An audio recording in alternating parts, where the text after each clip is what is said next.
Hello and welcome to Who's the Bossk? It's a Star Wars podcast from laughingplace.com. My name is Mike Celestino. I am your host. I am the lead Southern California reporter and editorial director for Star Wars content at Laughing Place. This is episode number 137 of Who's the Bossk, and we are going to be talking about the latest episode of The Bad Batch, the animated series from Lucasfilm on Disney Plus. And for that conversation, I have invited some new friends to the show, the hosts of the Radio Rebellion podcast, Alberto and Oti. Alberto and Oti, thank you so much for taking some time out of your week to come and chat with me about Star Wars. No, it's always a pleasure when people out there say, hey, you want to talk Star Wars? Come on, who's going to say no to that? So thanks for having us, Michael. Of course, yes. Very glad to have you on the show. Can you tell me a little bit about Radio Rebellion? How did this get started? And for those who may not be familiar with your show, describe an average episode to those out there. Sure. I'll start. Oti is new to our show. So I started actually basically 3 years ago with Radio Rebellion. Started just as an audio podcast, did about 14 episodes, I think, that way. And then I transitioned to YouTube, doing live shows every Saturday. And Oti joined us. He had been a recurring guest for a while, and then I reached out to him. Hey, I'm looking for a co-host. He jumped on board, and it's just been great this past, I don't know, about 6 or 7 months he's been with us. And Heather, like we said backstage, we don't take things too seriously. We know that there are serious themes in Star Wars, and sometimes when it kind of parallels what's going on in the real world, we do jump into that. But we try to keep a low-key approach on it, just have as much fun as we can with Star Wars. Even if there's an episode, a movie, something, a book that we don't enjoy too much, we still find good things to say about it. We stay away from all the negativity.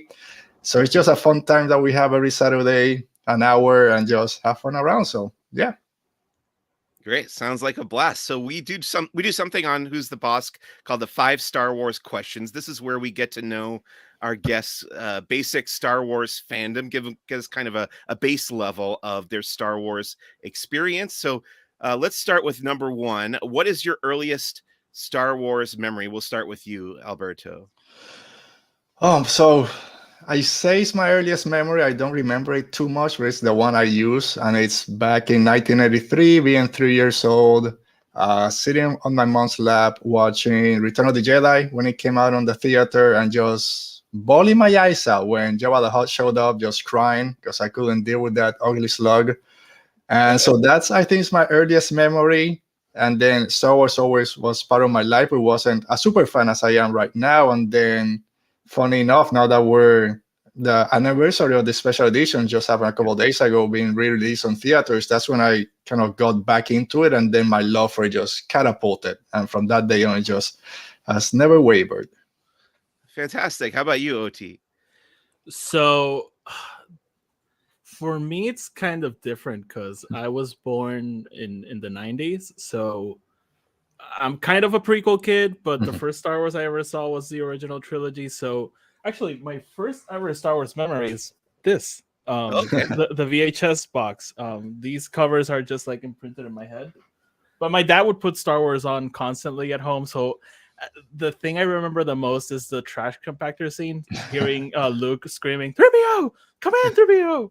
That's like ingrained in my brain, but I also have memories of going to see the special editions in theaters, so it's kind of a little bit murky. It's the kind of thing that's always been there.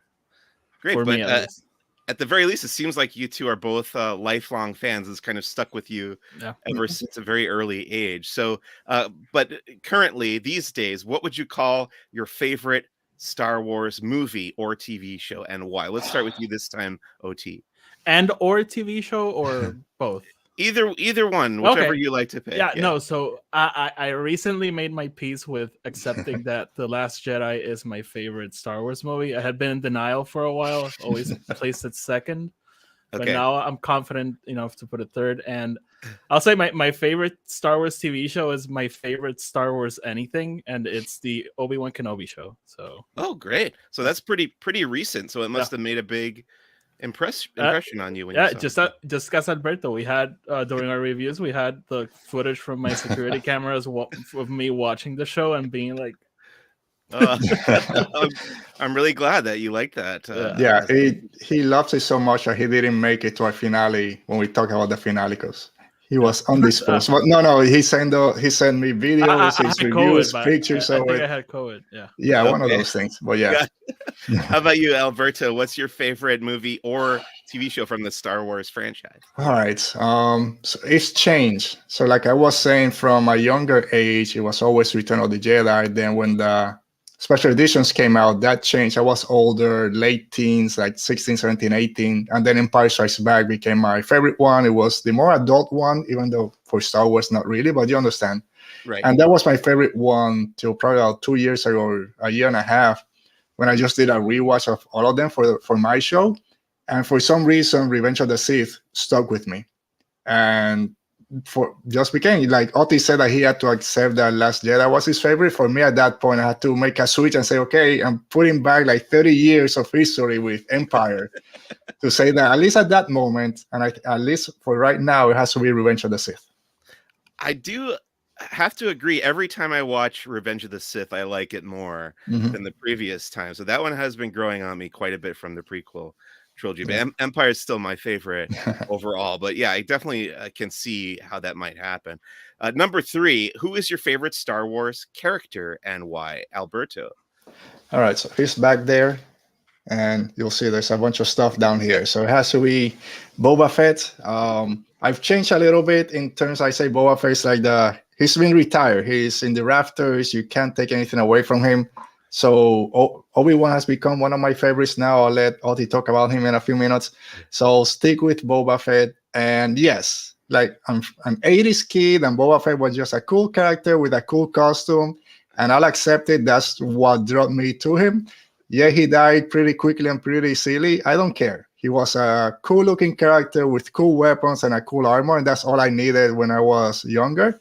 Yeah. And then as we see with when he was in Mandalorian and even Book of Boba Fett, my love for him kind of kept going and validated a little bit when people were, it's just a silly character. We see now more of him. So I'm back with my Boba Fett stuff, and he's my favorite one all time. He's going to be in the top. Doesn't matter what happens from now till the end. He'll be on top for always. Fantastic. Do you think now that we have Mandalorian season 3 coming up, do you think we'll get a little bit more Boba Fett in the Mandalorian? Yeah. I think that Din Djarin being Book of Boba Fett for those 2 episodes and everything kind of coming together in this Mandoverse, that people like to call it, I think Boba Fett is going to be part of it. Maybe just a small part. We know that Mando is going to go back to Tatooine. Yeah. So I think he'll be there at least for one or 2 episodes. I think he'll be back. Fantastic. So how about you, OT, favorite character? So my favorite character is this gentleman over here, Obi-Wan Kenobi. Oh, nice. Yes, Obi-Wan. Yes.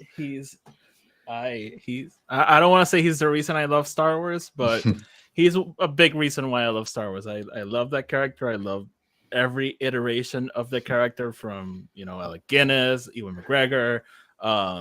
I'm blanking on the animator actor name. James Arnold Taylor, who James Arnold Taylor intro for Who's the Bossk that you'll hear when this episode goes out on audio. So yeah, I've loved everything they've done with him ever since he was conceived, and yeah, it's Obi-Wan. Yeah, can't go wrong with Obi-Wan Kenobi. Everybody knows that name for sure. Mm-hmm. So number 4 of the 5 Star Wars questions: if you happen to live in the fictional Star Wars universe, where do you think you would fit in? What faction would you belong to? And the examples that I always cite are the Jedi Order, the Sith, the Rebel Alliance, the Empire, the Bounty Hunters, the scum and villainy hanging out in the cantina, or anything else that you can come up with. What do you think? OT, let's go to you first this time. So I'm gonna get a little bit real world here. So okay. I'm inclined to say the Jedi because I love everything they stand for, everything they represent. But like in the real world, I identify with a lot of things of the Catholic religion, and I just can't submit myself to that institution. So same thing happening here with the Jedi. So I'm gonna go with the Rebellion. Like I think it's like a Jedi spinoff in terms of ideals. Yeah, and I think their actions throughout the years speak for themselves. So, is there any particular role that you think you would serve in the Rebel Alliance? Man, I would love to be a pilot because I love pilot Okay. stories, but I don't think if I'd be that good. I honestly don't know at all. So I can see myself as a pilot, or maybe just like hanging around Princess Leia's conference room, just like, yeah, tell the bombers to do this. Okay. Yeah. I love That's why it. just hanging around Princess Leia. will be or a job. I'm an accountant, so maybe I'm just like making sure we have enough bombs, enough Okay. guns. Counting the credits. I get it. Yeah. How about you, Alberto? So very similar to what I was going to ask, what I would want to be or what would I really be? Because when you see people answering these questions, oh, if I was in Star Wars, I'll be a Jedi, Right. just head forward into battle. No, you'll be running away. So if it's what I would want, a Jedi, of course. I've always identified with the Jedi. People think I'm more of the Sith dark side lover because they are cool, but Jedi, I will be 100% in the Jedi Order. But Yeah. like Otto was saying, real world, I'll be in the Jedi Alliance, just inspecting stuff, making sure everything's working. I'll be like AP5, or I guess Otto will be AP5, just going through everything, counting how many crates they have. This bomber is not up to code. That's what I will be doing. Real world, Great. yeah. Just keep me Real- away from the war. I don't want to fight. Yeah, I would probably be along the same lines, not wanting to be on the front lines of the war. So Dr. Mad Studio in the comments says that he wants to be in the Galactic Empire, and then at the beginning he also said greetings from Britain. So it's good. Ooh. You have the appropriate accent probably to be Yeah. in the Empire. So thank you for that comment. He said he'd probably be a imperial scientist working at top secret research facilities Yeah. in the unknown region. I like that. So the final of the 5 Star Wars questions is called Impression or Possession. This is where I ask my guests to either do a Star Wars impression or opt out and simply tell me about a favorite Star Wars possession they may own. Let's start with you this time, Alberto. Oh man, I mean, you can say I have a lot of possessions out here that I Yes. could, and I think I don't know if you can say it, my Count Dooku, I guess, Darth Tyrannos lightsaber is one of my favorite at the moment. But I gotta go with impression. It's not because I'm good; I'm pretty bad at them anyways. But I'm gonna do Thrawn. I'm gonna put a little spin on it. My god. I'm gonna be reading that because Oti and I are gonna be talking about crawls on our next episode. I'm gonna read part or most of the episode 3 crawl as Thrawn. I haven't practiced this or anything, so just episode 3, Revenge of the Seas. War. The Republic is crumbling under attacks by the ruthless Sith Lord Kanduku. There are heroes on both sides. Evil is everywhere. In a stunning move, the fiendish royal leader, General Grievous, has swept to the Republic capital and kidnapped Chancellor Palpatine, leader of the Galactic Senate. I think it goes on, but I think that's enough. I think it's certainly the best Thrawn impression that I have heard on the show because no one has done one before. I definitely love it because Thrawn is a favorite character of mine as well. So thank you for that. How about you, OT? So I'm gonna tell you about my possession while doing an impression. Great. About the Millennium Falcon talk, I will. I have the. I can't do it. I had to rehearse it. No, so my possession is I have a Millennium Falcon from the Power of the Force. You can see other ships there. It's on that wall over there. You can't see, but I love that big toy. That I've had it since I was a kid, and yeah. Great. I love it. Yeah, and definitely I could tell who you were doing in the impression. Definitely R2D2, right? Yes. No, I was going for Mace Windu. Mace Windu. Okay. No, I always, if I can tell who it's supposed to be, it's definitely a good impression. So thank you for your Yoda there. And Dr. Mad Studio in the comments said he owns a prop replica of the Blackwing virus from the Star Wars Legends novel Death Troop. So that's a nice one. Okay, let's move on to Star Wars headlines for the week. This is where we're going to talk about some of the news coming out of a galaxy far, far away. The biggest news that we got this week is the premiere date for Star Wars Visions Volume 2. So I have to ask you guys, did you enjoy the first volume of Star Wars Visions, the animated shorts on Disney+? Yes. I love most of them. There were a few that were okay for my taste, but the ones I really liked, I loved them. There was the twins, which I know is not on top list for a lot of people. It's Right. my favorite, The Elder, The Ninth Jedi. Those were just great.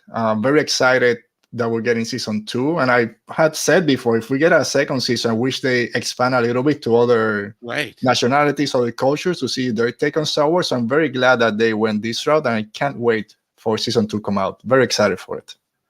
Absolutely. We got a nice list of all the studios participating. Like you mentioned, it is from all over the world, different animation studios from all over the world instead of just Japan this time. And the one that jumped out at me, the one that I kind of grew up on, was Aardman Studios, who made the Wallace and Gromit shorts that I loved as a teenager.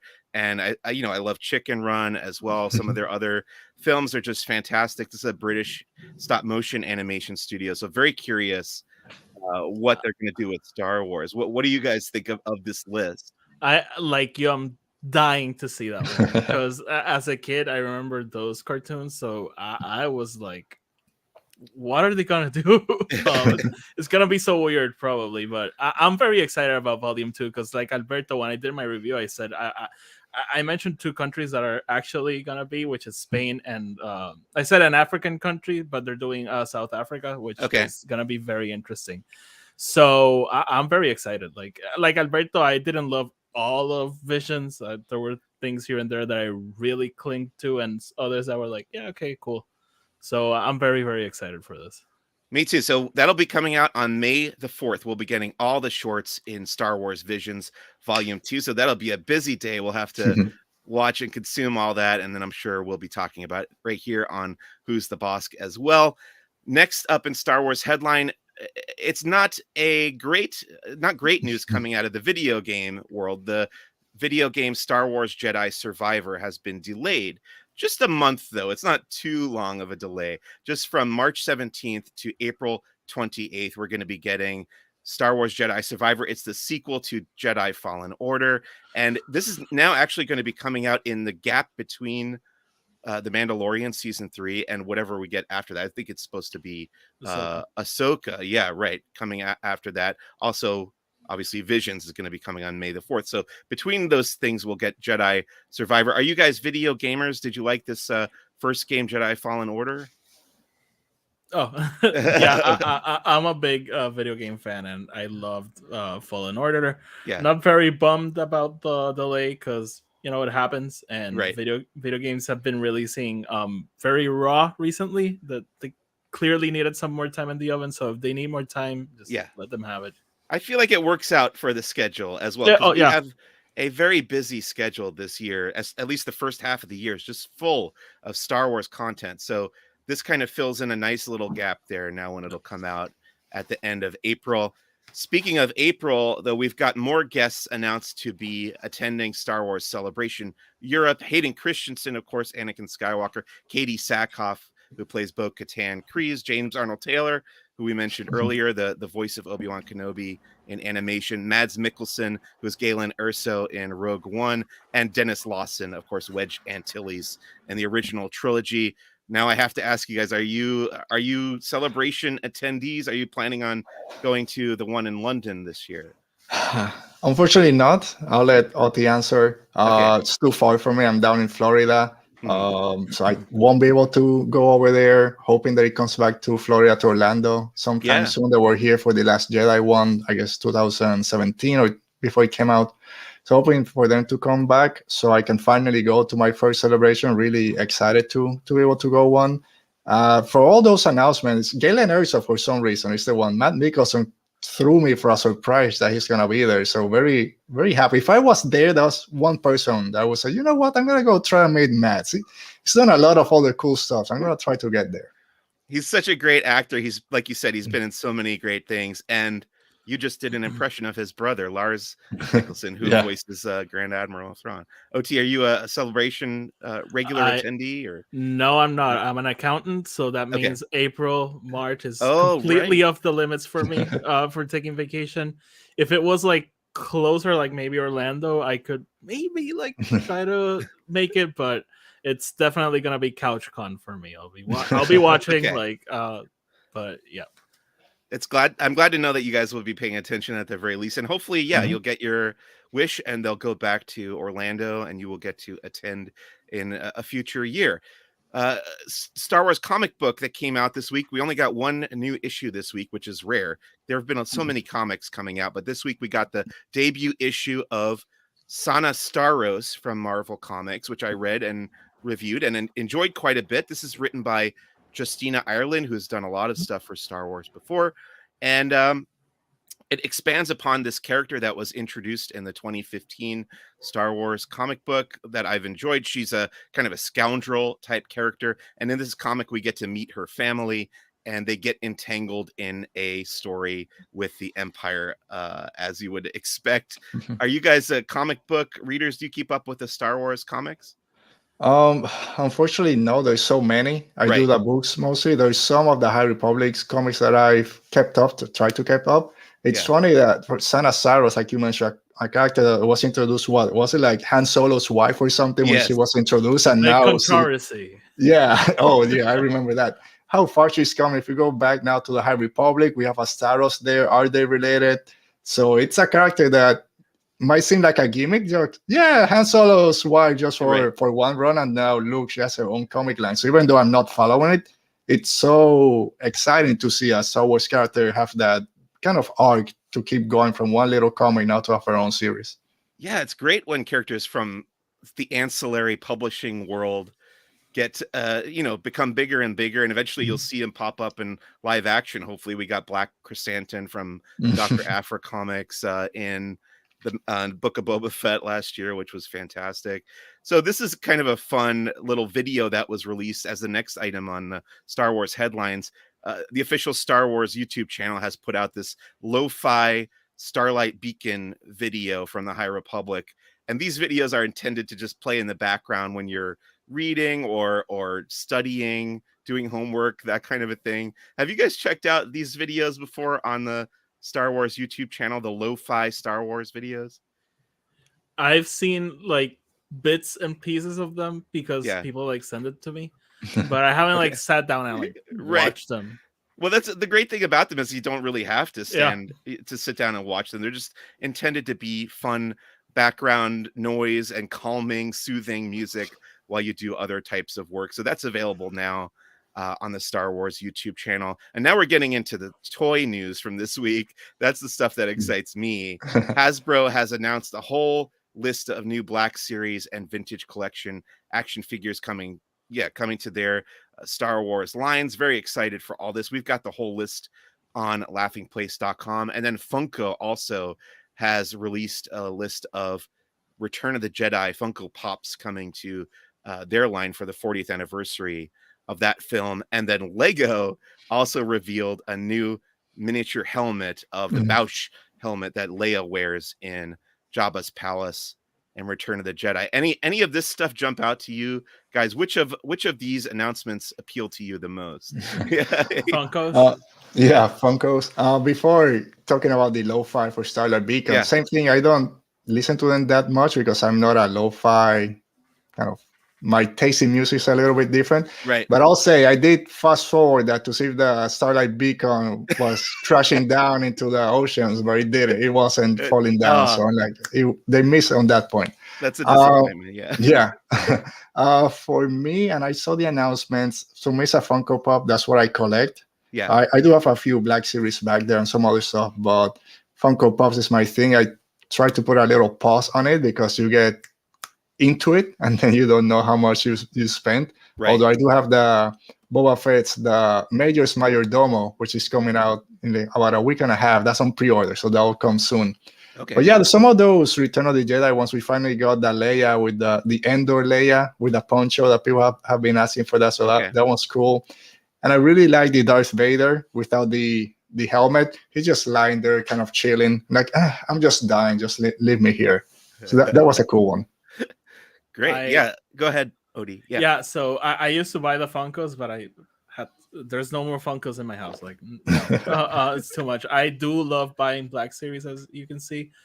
What excited me the most was actually something they announced in the pipeline, which is a Darth Malgus Black Series that I love when they do the Legends things. Yeah. Keeping it alive. And I'm excited for that one. Yeah, I bought the Darth Revan Black Series figure, and I know Darth Malak is also coming out Yeah, soon I for have that Black. pre-ordered. Yeah. Yeah, so very excited when they dive back into the Legends timeline to make action figures. That's very appealing to me as well. So, lastly, in Star Wars headlines for the week, over at Star Wars Galaxy's Edge here in Southern California, they've reduced the prices on the lightsabers and the droids. So I think the lightsabers were up well over $200 and the droids were over 100. I think they Mhm. brought them back down to those the original prices that they cost there in Galaxy's Edge. Apparently they weren't. I don't know. If I had to guess, they weren't selling as well at those higher prices. Yeah, oh, you've got one behind you there. So how do you guys feel about this news? Is this something that obviously you've built a droid in And Black a Spire lightsaber. Outpost and the lightsaber. So yeah, oh, you've got one there as well, Alberto. So what are your thoughts on this news coming out of Galaxy's Edge? Great news. Come on. Yeah. Anything that's lowering price to make Yeah. it more affordable for the fans, of course, I'm going to be happy. I didn't have Yeah. a chance to build my lightsaber like Oti showing down there. Was too packed when I went. But I bought the Count Dooku one, like I said, over there. And yeah, I can't remember exactly the price, but it was around that $200 price range back up here in Orlando. I'm guessing it's the same price as in California. Oh yeah, I'm glad that they're lowering the prices. Going to Disney is already expensive enough, so Yeah. let's make it a little bit easier for the fans to get what they want. I Yeah. agree. I completely agree. I'm hurt because I already spent the money. Oh, right. But I always say building a lightsaber is probably one of my favorite experiences as a Star Wars fan. So if anyone can do it, please do it. It's amazing. And if it's a little bit cheaper, then yeah, awesome. I totally agree about that. I did also build a lightsaber at Galaxy's Edge here at Disneyland, and it's a very memorable experience. They put on a whole show. It's not just going in and snapping it Yeah. together. It's an experience, and you'll never forget it. So definitely worth the investment, and especially now that it's a little bit more affordable. So let's get into our main topic for this week, which is the new episode of Star Wars The Bad Batch on Disney Plus. The episode is called Tribe, but before we talk about this week's episode, I want to ask both of you, what was your history with The Bad Batch? Did you enjoy season 1, and what did you think of season 2 so far before this week's episode? Let's start with you, Alberto. So I always had a roller coaster experience with season 1. I went into it expecting more than what the show was giving us or what the show was about. Mm-hmm. I get maybe because we're coming from Mandalorian and the High Republic, all these big overarching connecting stories. Yeah. I was waiting for something like that. So when the show didn't go that way, I kind of felt not cheated, but like, I'm not connecting with this. So by the end of the first season, I have been watching the show with my daughter, and then I kind of changed my tune to say, okay, I'm not gonna watch it as a Star Wars fan that has to analyze it to make a YouTube show about it. Let me just sit back and watch it and just watch 25 minutes of Star Wars with my daughter, and that's it. And since that point, I've been enjoying it for what it was. Okay. So I was a fan of the first season, but I wasn't dying for it to come back. Season 2 is here. Same thing. I've enjoyed it for the same reasons I just mentioned. It's a 25-minute adventure, and that's it. So on that sense, it's okay. I enjoy watching it, but I'm not going out of my way to then go to Twitter and do all this. Oh, look at all these themes. Yeah, it was a fun episode, and I'll wait for next week to watch it. I'm pretty much right there with you. I think I agree. It is a lighter form of entertainment than something you might watch in live action, and it is entertaining. It's aimed at a little younger of an age, I think, like you mentioned, more at families and young fans, although there have been darker themes. I really think the Crosshair episode this year dealt with some much darker themes than we're used to seeing on The Bad Batch. How about you, Oti? What was your experience with season 1 and the beginning of season 2? So in my experience, I think it's very much for me like you guys. I really see it like the Clone Wars. For me, the Clone Wars is very much a mixed bag. I know a lot of people praise it as this ultimate Star Wars, but I think it really has to do with people watching those orders online that, oh, watch these arcs, Mhm. and then they go straight into the thick of it and be like, oh my god, this is amazing. But if you watch it as it was coming out, there were some slower episodes, like, let's go save a worm in this planet, and you're like, oh, okay, that's what we're doing. I'm saying that because I see the show get a lot of hate, and I'm like, you guys should watch Clone Wars week to week and tell me how you feel about it, because it's a different experience. So with that said, I really enjoy the Bad Batch, but if it wasn't because Alberto forces me to talk about it every Saturday, I would probably wait until the season is over and watch it. I won't lie, I totally forgot we were gonna talk about it here today, so I watched it like in my lunch break, like, oh my god, Bad Batch. And but I'll getting ahead of myself. I liked this week's episode. It was really fun. Okay. Yeah. So let's get into this week's episode then, since that's a good segue. The title is Tribe, and it is mostly takes place on Kashyyyk, a planet that we are all familiar with, the Wookiee home planet. It's been featured in lots of media, Star Wars media throughout the decades. So, Oti, now that you've just come out of watching this episode this afternoon, what are your immediate thoughts? I thought it was very fun. I think the biggest surprise to the episode was Gungi, but it's like the biggest surprise, but it was spoiled in the trailer. But even then, when he ignites that saber, I was like, so I really liked it. Again, it's a fun adventure with a gang. We get to catch up with Gungi, see what he's doing, and take him back to Kashyyyk. And again, the further developing Omega, seeing what's going on with the galaxy, and that's like, in a sense, forming her as a person as she comes to age. Okay. How about you, Alberto? What did you think of Tribe? Same thing as like I mentioned before. It's a fun series. It was a fun episode. I enjoyed it for what it was, but similar to what Oti said when Gungi ignited the lightsaber, he got all excited. I knew it was coming because we seen it on the trailer on our last episode, and we're like, okay, Gungi, I'm not that big a fan of the guy. I'm cool with him, but like I said before, I watched this with my daughter. She doesn't know who Gungi was. So when he's going like this, trying to pull the lightsaber, she's like, what's he doing? What's he trying to pull? And I just wait. And when he ignited that lightsaber, she went nuts. She's like, what? I love this. And that's when I say, okay, it doesn't matter what I think, right? This is for them. She's 12, about to go 13. That's the age range, and that reaction meant everything. So what I felt about the series and episodes is that it doesn't matter. If people out there are enjoying it, kids, adults, that's the only thing that matters. So it was a good episode. There's a lot of things I enjoy, seeing the whole Bad Batch together again without Crosser, but first time in about 3 episodes that all of them are together. Right. So I did enjoy that. And like Oti said, seeing more of Omega at this point, this is the Omega show. It's called the Bad Batch, but it's more about seeing Omega grow up in this galaxy. And you have to know that that's the kind of the way the show is going. So if you don't like Omega and you're tired of her stories, sorry, I think you gotta get used to it. So seeing her growth and how much she cares for everyone out there in the galaxy is very good to see in general. And it's that message of hope that Star Wars always is pushing out there, which we all like. Yeah, that's really wonderful to hear that story of your daughter's reaction, because I think that's definitely what they were going for in that moment. Obviously, it pays off for people who were big fans of the Clone Wars and know Gungi as a character.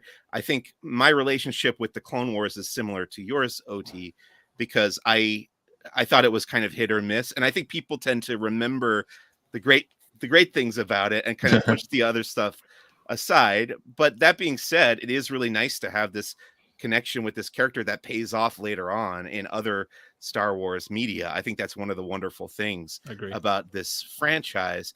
But I actually have a question for you, both of you, about the way they have been handling the Jedi in the current canon post Order 66, because I feel like maybe like once a year or so now we hear about another Jedi who has survived Order 66. They just keep adding to this list.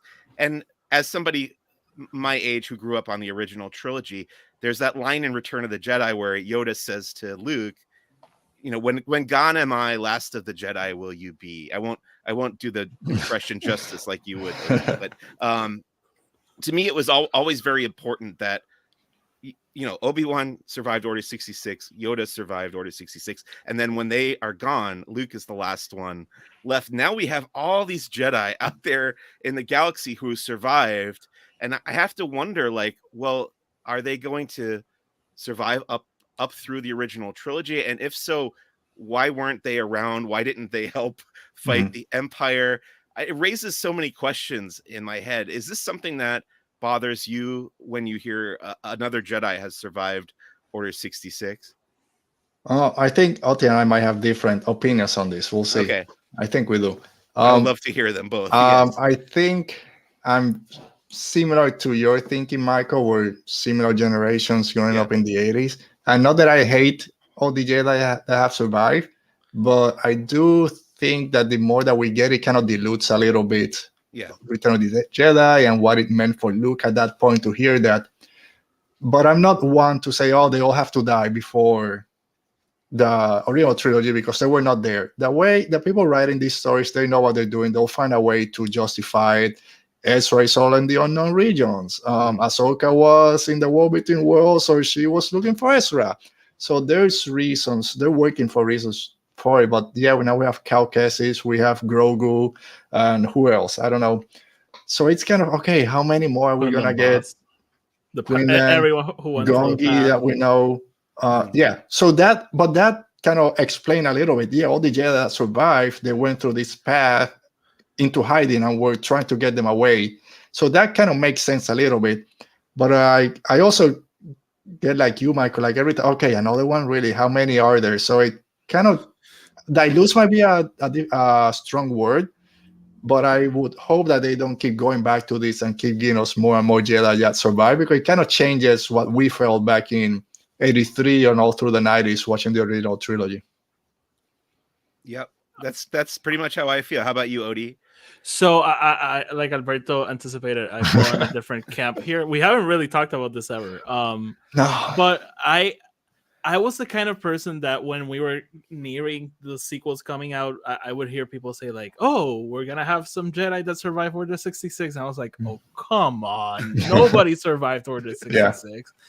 And so it's surprising to me for me to be so cool about it, because I don't think it takes away from Luke and that line of Yoda, because I think that for now, every Jedi that survived has been on a very different path. Like Alberto mentioned, Ezra did have this whole take down the Empire thing. He's gone. Cal Kestis survived, but his journey is like spiritual and has nothing to do with the Empire. The Empire is more like an inconvenience in his way. So in that sense, I think they've done a good job to say like, hey, this guy survived, but he's doing something else. And it does draw the question, like, why aren't they helping? And I'm like, well, maybe bigger things are going on. I don't know. And so, yeah, so for me, it's like this whole thing, like Luke is the only hope to bring back the Order, because the rest of them are like scattered or they're not traditional Jedi in the way that they're trying to fight down the Empire, I guess. So it does make sense in that way. Yeah, and also like I think there were like 10,000 Jedi more or less when Order 66. So like if 100 survived, it's still an annihilation. Yeah. It's a lot of Jedi, but it's still an annihilation.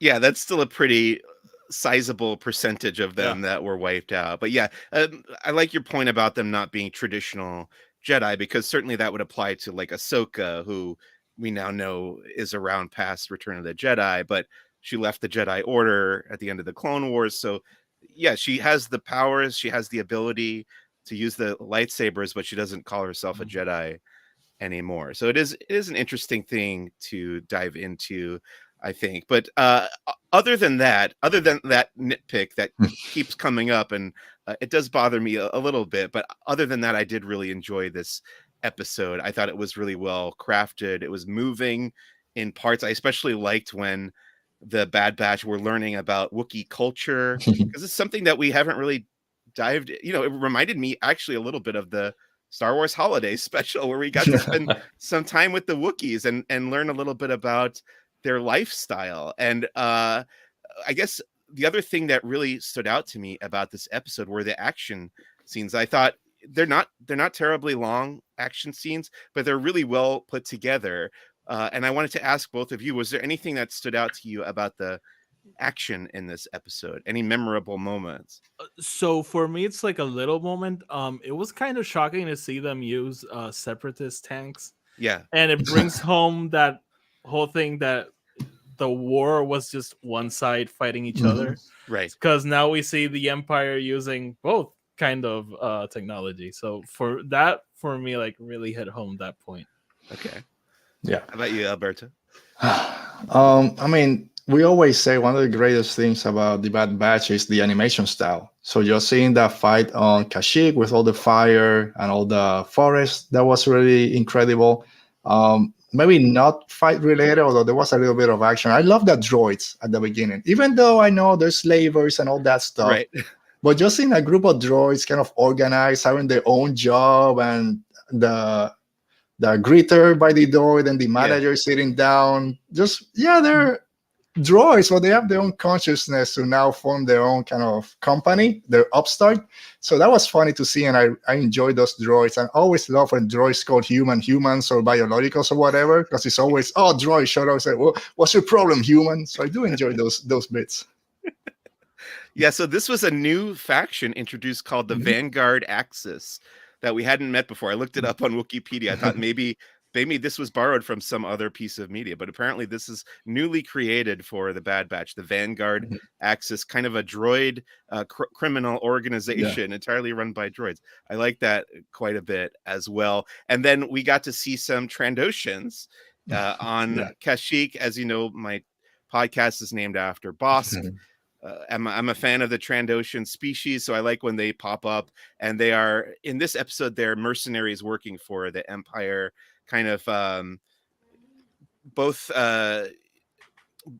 burning. They're all equipped with flamethrowers, and they're burning parts of Kashyyyk. They're taking Wookiee slaves, prisoners, and stuff. We know that later on, as the Empire continues to grow and establish its dominance over the galaxy, Kashyyyk becomes occupied completely by the Empire, and all the Wookiees are sold into slavery. So this is kind of the beginnings of that. So it's interesting to see that. But my favorite moment from one of the fights is when one of the Trandoshans gets wrapped up in. So there's these creatures called the Kinrath, which this is a great reference to the video games, Knights of the Old Republic. If you've ever played those, there's these creatures on Kashyyyk called the Kinrath, these like spider-like creatures, and one of them wraps up a Trandoshan in a web, and it's just a very dark ending for that character. They kind of cut away. We don't get the whole death there, but I thought that was very fun. So really enjoyed the fights. And then something else that I learned about this episode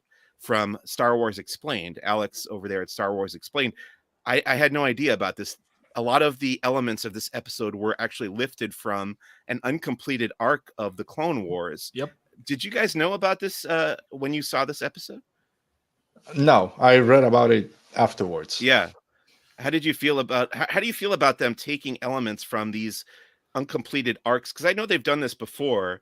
We know that there are these arcs of the Clone Wars that never were made or aired, but we know what they were, and we know what they involved. So now they're borrowing some of those elements and putting them into current Star Wars storytelling. How do you feel about that process?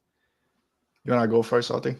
Yeah, so in my case, I knew about it because I remember when they did the Bad Batch. I went back. I didn't watch them, but I read about the story things they released, and so when we saw Gungi, I was like, I wonder if we're gonna do the Kashyyyk thing. So that was very interesting for me. I love that they get to do it, because Dave and his team never thought they were gonna be able to tell these stories, and now they're being given the chance to do it, either in books or do season 7 of the Clone Wars now with the Bad Batch. So it's fun.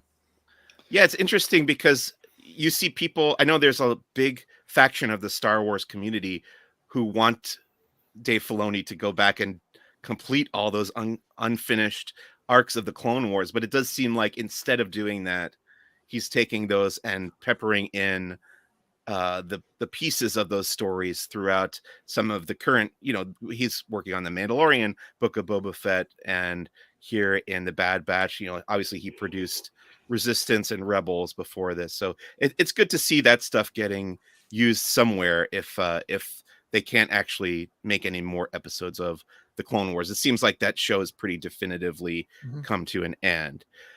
Anything else that you guys thought about this episode in particular, Tribe, that you'd like to say before we move on?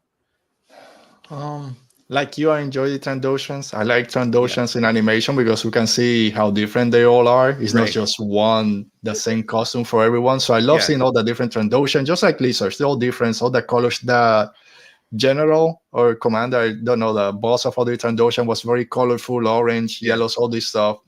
So that was nice. Somebody pointed out on Twitter, I saw someone making a joke about how, we have Sid, who's a main character in Bad Batch, recurring character, who she speaks in a normal accent. She doesn't speak like all the other Trandoshan. So either she's putting on an accent, or she has adopted an accent, or they are adopting an accent. I'm not sure which is which. But I do always like seeing the Trandoshans. How about you, OT? Anything else that you observed about this episode? So I always mention the same thing, the animation. Like, it's just outstanding. It really is just outstanding.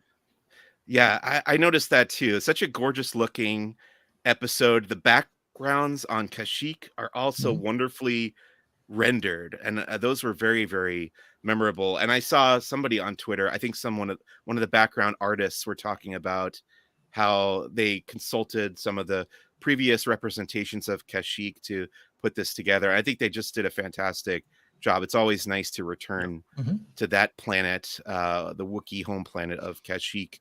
Okay, let's talk about the remainder of season 2 of the Bad Batch. This was episode 6, so that means there are 10 total episodes left. What do we think is going to happen? What are we hoping will happen, and what are we expecting? What will we expect to happen? Let's start with you, OT, this time. I really want some clarity on Crosshair. Is he gonna stay evil? Is he gonna come back? I'm really hoping we get that. And I want more Cody. I love Cody. For the longest time, he was the only clone I knew who he was. So I want more of him, definitely. Okay, Alberto. Keep Cody out of this. I hate that guy. No. Wait, what do you have against Cody? No, it's just a recurring joke we have from our show. I see. One of my first episodes was ranking clones, and I put Cody as the worst clone because he had one job, which was kill Obi-Wan, and then he just left it to some intern to just make sure he had drowned instead of just stay there and finish the job. And then the galaxy, you know what happened with Luke Skywalker? I said, Cody, you had one job. So I just have that recurring joke. But for the season, Crosser is my favorite because I think his story has the most potential, at least for someone like me. I like to see where he's going. I want to keep him evil, at least for the rest of this season or closer to the end. Just because that whatever's going on in his head, betraying his brothers, working for the Empire, all these things, that it's very interesting to see that even from the end of season 1 and now when he met Cody and all that stuff. So I want to see more of that. I think we're gonna keep seeing more of those adventure of the week kind of stuff for the next couple of ones, which is fine. I do enjoy those. But the closer we get to the end, we know Cody's gonna meet up with Rex at some point, and then probably meet up with the Bad Batch, and then that will kind of bring an end to the season or get a little bit more centered on what the story might be. So that's what I'm hoping for, more Crosshair, more issues between or the growing Empire and how they have to deal with it. And hopefully we get more of that as the season kind of winds up. Okay. Kind of going back to what we were talking about earlier with the Jedi, we saw the Bad Batch interact with Caleb Doom, who becomes Kanan Jarrus, obviously, and in this episode, Gunji. Do we think we might see any more of those two characters or other Jedi popping up in the Bad Batch? Do you think that's a possibility? I think that we could get, and this is more wishful thinking than anything, but I think we could get Quinlan Voss. Oh, because in Obi-Wan, his name is on the wall in Arabish, right? Yeah, and seeing how they're bringing back some pieces from the past, maybe they'll bring. I mean, they'll probably won't tell that whole story, but elements of what was a Dark Disciple, Oh and yeah. somehow tie it into the story going on now. I don't know, but that'd be fun. Okay. Great.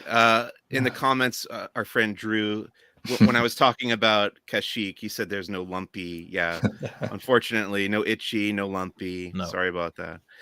Okay, that's going to bring us to the end of our discussion of Star Wars: The Bad Batch for this week, and to the final segment here on Who's the Bossk, which is called First Steps into a Larger World. This is where we talk about the media that we've been consuming and or enjoying outside of Star Wars. My example for this week, I watched Baz Luhrmann's Elvis. It's nominated for Best Picture at the Oscars this year. I've never been a big fan of Baz Luhrmann as a filmmaker.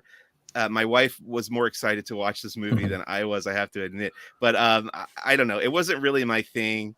It's just I would call him like style over substance, I think is a good way to describe Baz Luhrmann to me. So this wasn't my favorite. I've seen 4 of the 10 Best Picture nominees so far this year, and I think I would put this at the bottom of my list so far.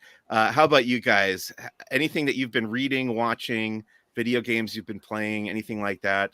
Start with you, Alberto. All right. I've watched Elvis. My wife watched it. I seen part of it. Then my in-laws were here during the Christmas break, and they watched it. And so I've watched. I didn't mind. It was okay. Okay. I don't know if I would put it for Best Picture, but I haven't seen a lot of the nominees, so what do I know? Okay. So I just finished reading or listening to the Darth Pages audiobook. Okay. Finished it yesterday. Shout out to one of my favorite books of all time. Nice. Just love that book so much and everything. But other media I've been consuming for a few months now is Doctor Who Oti hates when I talk about Doctor Who. I'm just about finished. I did a rewatch of Doctors 9, 10, and 11. Then I jumped into 12. We haven't seen those series before. And now I only have about 8 episodes left to finish with Jodie Whittaker's run as the Doctor before we jump into the 60th anniversary and the new Doctor. So that's what I've been doing for the past, I don't know, like 5 or 6 months now. So excited to finish that and see where it goes from there.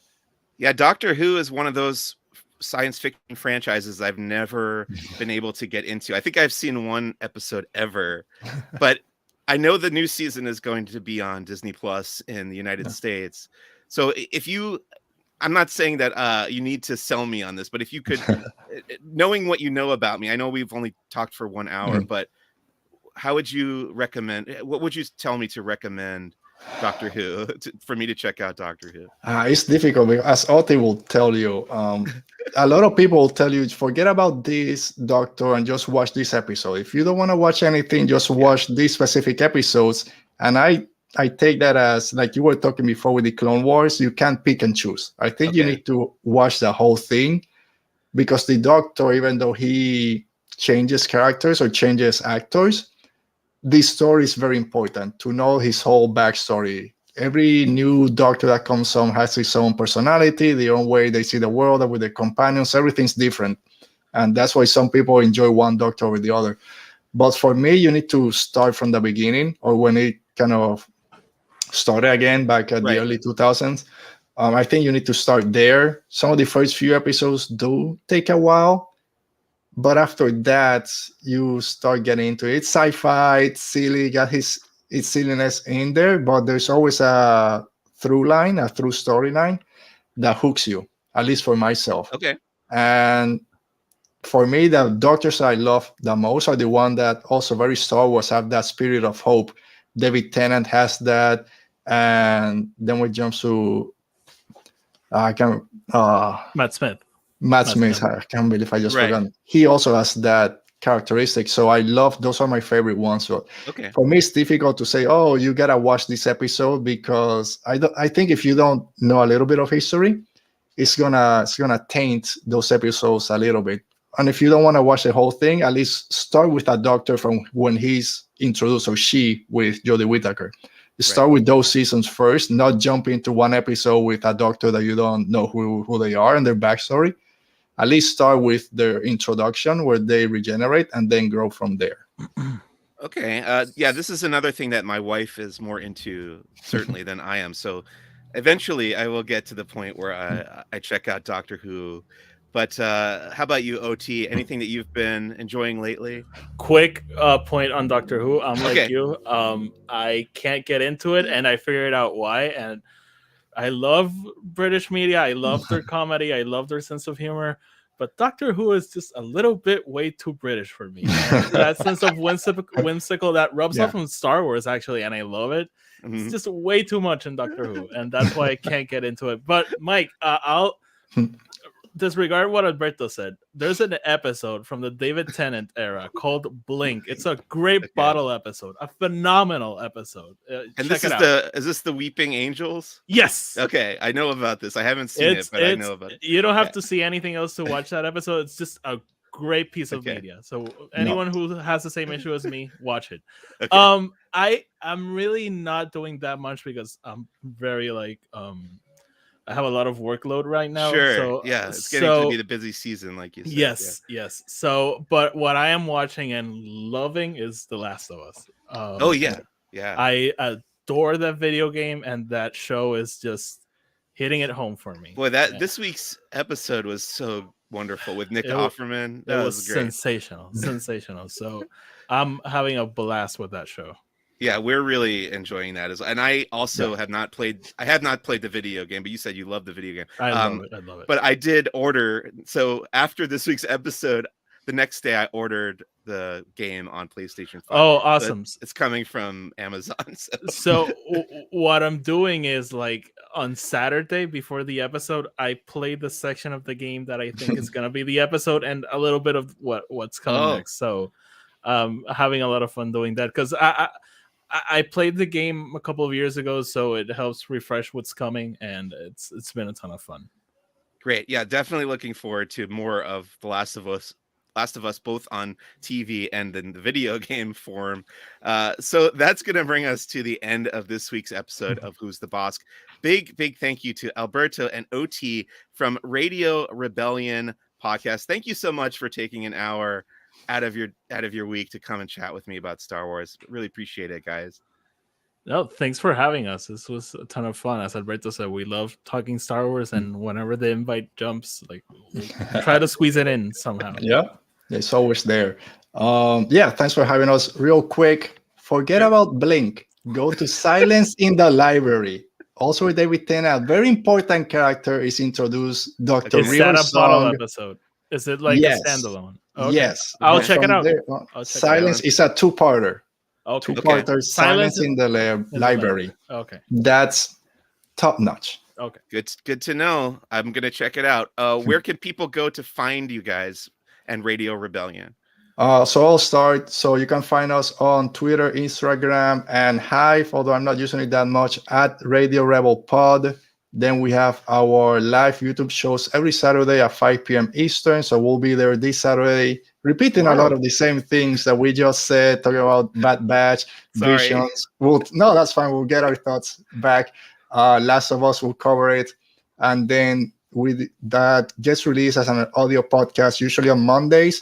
But for this one, we'll release on Tuesday the 7th, because I believe that's Star Wars Podcast Day. So we're going to release it on Tuesday. But that's where you can find us every Saturday, 5 p.m. on YouTube. 5 p.m. Eastern, I should say. Fantastic. Thanks so much. Next week on Who's the Bossk, we will be talking about 2 episodes of The Bad Batch, because they're going to be releasing 2 at the same time next Wednesday on Disney Plus, and then a day or 2 after that, we'll be talking about it here on this podcast. As always, please visit laughingplace.com for all your Disney news and opinions, and follow this show on Twitter at Who's the Bossk Pod over there if you want to follow along all of my adventures in Disney parks and stuff like that. My name is Mike Celestino. Thank you so much for listening. See you next week. Thank you. Bye.